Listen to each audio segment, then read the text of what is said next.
Hello everyone, అందరూ ఎలా ఉన్నారండి? బాగున్నారా? మీ అందరూ బాగుండాలని నేను ఎప్పుడూ కోరుకుంటానండి. మార్నింగే లేచి చక్కగా చాయ్ పెట్టేసాను కొంచెం రిఫ్రెష్మెంట్ కోసం. చక్కగా ఒక సిప్ ఆఫ్ చాయ్ తాగేసామనుకోండి కొంచెం రిఫ్రెషింగ్గా ఉంటుంది కదా అనేసి పెట్టేశాను. చాయ్ తీసేసుకొని తర్వాత ఏంటంటే యాజ్ యూజువల్గా కుకింగ్ స్టార్ట్ చేసేసాననమాట.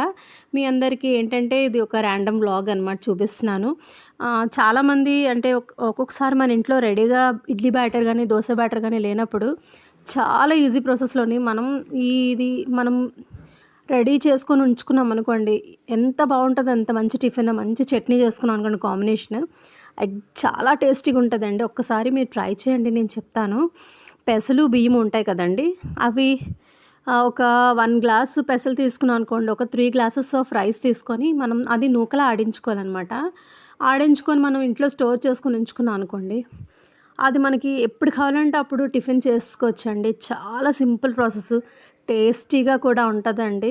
అది ఎలాగో మీకు ఇవాళ చూపిద్దాం అనుకుంటున్నాను, చూసేస్తారా మరి?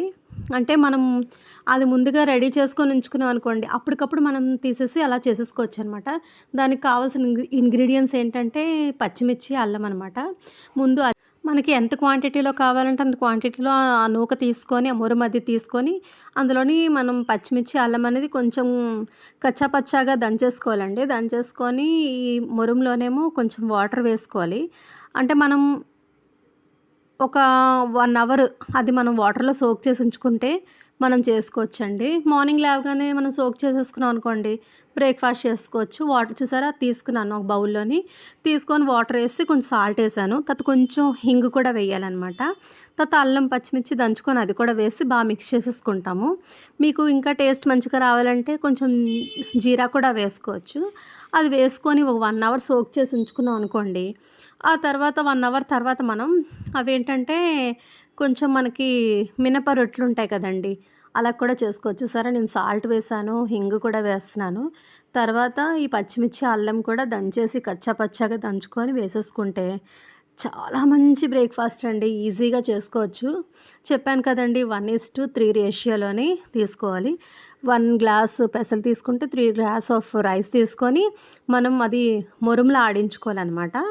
చాలా బాగుంటుంది, ఒకసారి ట్రై చేయండి. ఇదే విధంగా మినపప్పుతో కూడా చేసుకోవచ్చండి.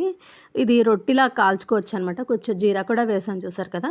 ఇలా 1 అవర్ సోక్ చేసిన తర్వాత మళ్ళీ మనం మంచిగా కలిపేసుకొని మనం పెనం పెట్టుకొని పెనం మీద చాలా జాగ్రత్తగా మనం వేసుకోవాలన్నమాట.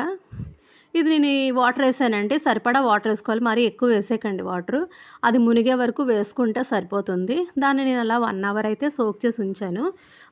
దంచాను కదండి కచ్చపచ్చగా పచ్చిమిర్చి, అల్లం, ఆ వాటర్ అయితే ఇందులో వేసేసాను.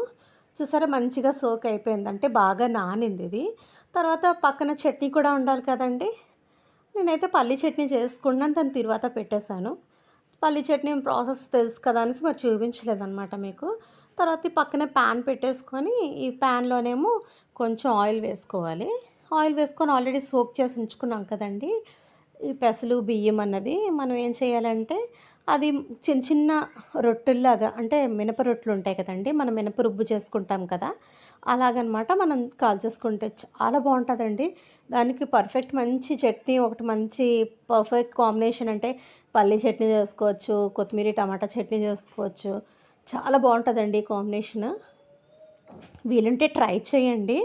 అంటే చాలామందికి తెలిసే ఉంటుంది, తెలియని వాళ్ళ కోసమైతే చెప్తున్నానమాట. ఇలా టిఫిన్స్ కోసం డైలీ దోశ, ఇడ్లీ అంటే బోర్ కదా, అప్పుడప్పుడు ఇలా మనం డిఫరెంట్ స్టైల్లో చేసుకున్నాం అనుకోండి, ఇంట్లో కూడా ఇష్టంగా తింటారు. అంటే అంటే ఒక చేంజ్ అనేది ఉంటుంది కదా మనం తినే ఫుడ్లో కూడా, అప్పుడు ఇంట్రెస్ట్ కూడా ఉంటుందండి తినాలనేసి. సో నేను ఈ విధంగా చేశాననమాట. చాలా బాగుంటుందండి. జాగ్రత్తగా రొటేట్ చేయాలి. అంటే ఇది కంప్లీట్ మొరంలా ఉందనమాట. నేను స్టోర్లో తీసుకున్నాను.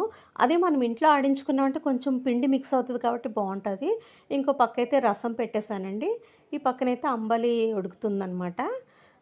మార్నింగ్ బ్రేక్ఫాస్ట్ అంటే అది తీసుకున్న ఒక చిన్న గ్లాస్‌తో అంబలి కూడా తీసుకుంటే మంచిది కదా అనేసి. ఆ తర్వాత ఈరోజైతే చింత చిగురును మటన్ వండుతున్నాననమాట. చాలా సింపుల్ ప్రాసెసేనండి.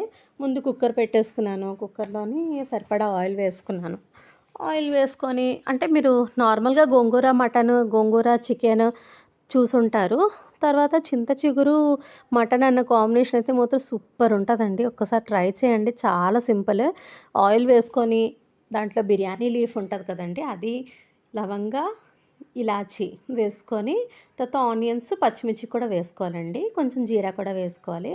అది బాగా ఫ్రై అవుతున్నప్పుడు 1 టేబుల్ స్పూన్ ఏమో అల్లం వెల్లుల్లి పేస్ట్ వేసుకోవాలనమాట. అది మంచిగా వేగిన తర్వాత పచ్చివాసన పోయేంత వరకు వేయించుకోవాలి.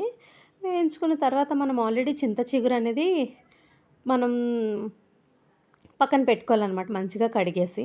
ఆ తర్వాత మటన్ కూడా మంచిగా కడిగేసి వేసేసుకున్నాను. ఈ 2 కలిపి మనం కుక్ చేసేసుకోవచ్చండి. చాలా బావుంటది.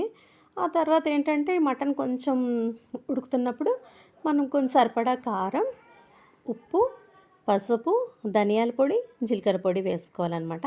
కొంచెం గరం మసాలా కూడా వేసుకోండి. టేస్ట్ బావుంటది. ఇదైతే పీసెస్‌కి పట్టింది కదా! ఇప్పుడు చింత చిగురు వేసానండి. ఇంకా చిన్నగా చేసేసుకుంటే ఇంకా బావుంటది. నేను నార్మల్‌గా వేసేసాను కుక్కర్‌లోనే కదా! త్వరగా బాయిల్ అయిపోద్దని. దానికి సరిపడా వాటర్ ఏసుకొని మనం లిడ్ పెట్టేసుకోవడమేనండి. చాలా బావుంటదండి. సూపర్ టేస్టీగా ఉంటది. ఆ తర్వాత ర్యాండమ్ వ్లాగ్ అని చెప్పాను కదండీ! ఫిష్ కూడా ఇలాగా ఫ్రై కోసం అన్నీ మ్యారినేట్ చేసుకుంటున్నాను. అవి ఇంకా అన్నీ ఉప్పు, కారం, పసుపు, ధనియాల పొడి, జీలకర్ర పొడి, గరం మసాలా అన్నీ ఎక్కించి లెమన్ స్క్వీజ్ చేసుకొని కొంచెం సేపు మ్యారినేట్ చేసుకొని ఫ్రై చేసుకోవడమేనండి. ఇది షాలో ఫ్రై చేసుకోవచ్చనమాట. కొంచెం ఆయిల్ వేసుకొని పాన్ మీద. నా ఛానల్ గనుక కొత్తగా చూసిన వాళ్ళైతే పక్కనే ఉన్న బెల్ ఐకాన్‌ని ప్రెస్ చేయండి. అప్పుడు నేను పెట్టే వీడియోస్ అన్నీ నోటిఫికేషన్‌గా వస్తాయి. ఇంతవరకు సబ్స్క్రైబ్ చేయకపోతే తప్పకుండా సబ్స్క్రైబ్ చేయండి. లైక్ చేయండి, షేర్ చేయండి.